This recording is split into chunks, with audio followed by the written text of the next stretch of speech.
All right, so this was day two of our stay in Lisbon in Portugal. Here I'm just showing what the outside of our Airbnb looked like. Yeah, it's in a very charming little area that's very clearly a tourist attraction.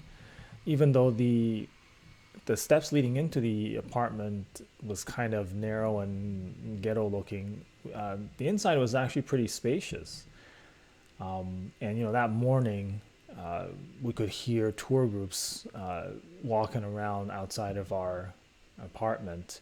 So it's clearly a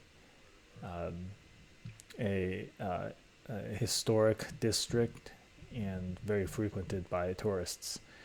As you can see outside our window, the neighboring buildings are very close by, probably a little over 6 feet away. I feel like we could have just reached out and touched the other buildings.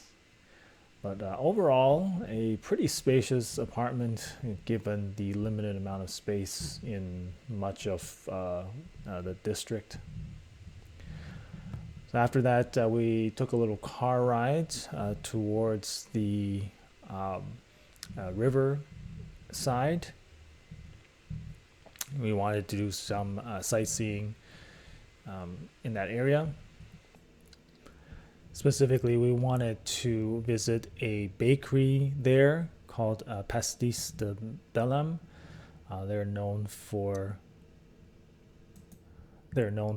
an pastel de nata, which is like an egg tart.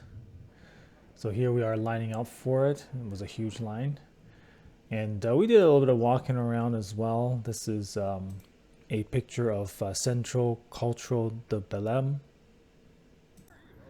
Here we are walking away with our Not on your jacket. pastel de nata. Um, we stopped off at Jardim Vasco da Gama to um, eat those egg tarts for our breakfast. They were absolutely delicious. Those are some icing sugar that can be put on top for some additional sweetness. So after that, we walked around a little bit more and made our way to the Palacio Nacional da Ajuda. It's a museum of sorts.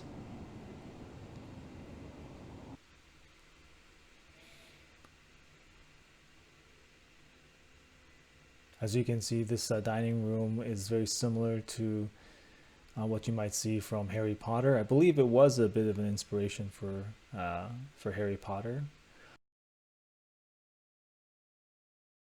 This is outside.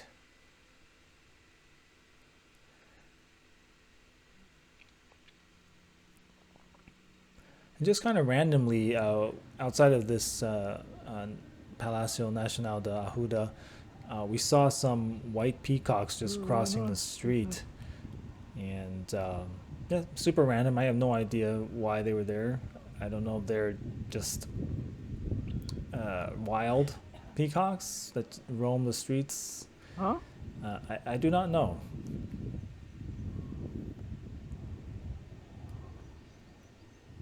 Oh my goodness.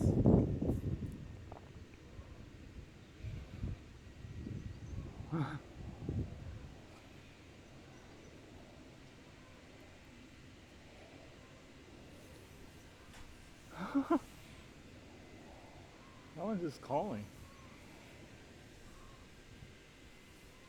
Whoa.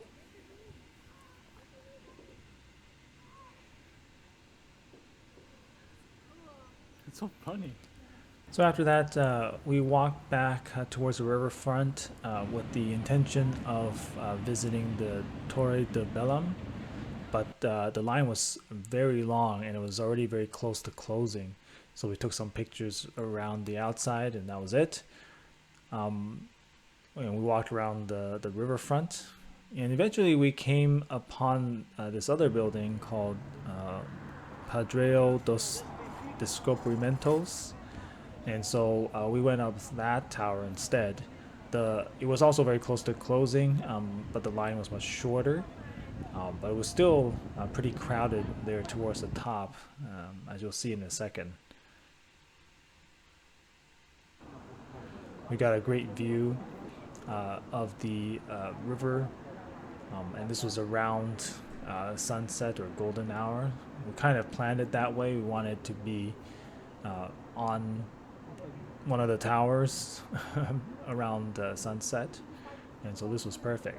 Though, as you can see, tons of people at the top, um, kind of uh,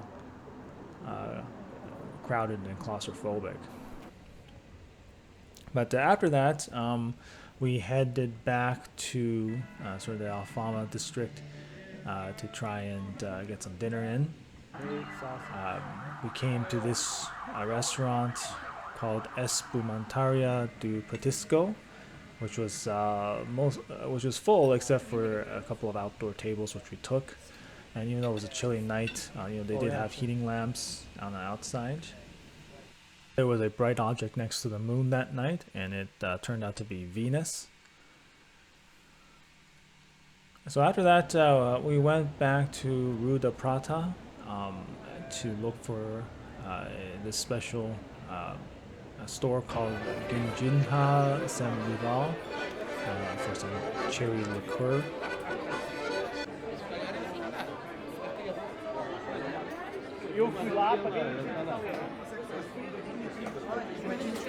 There it is.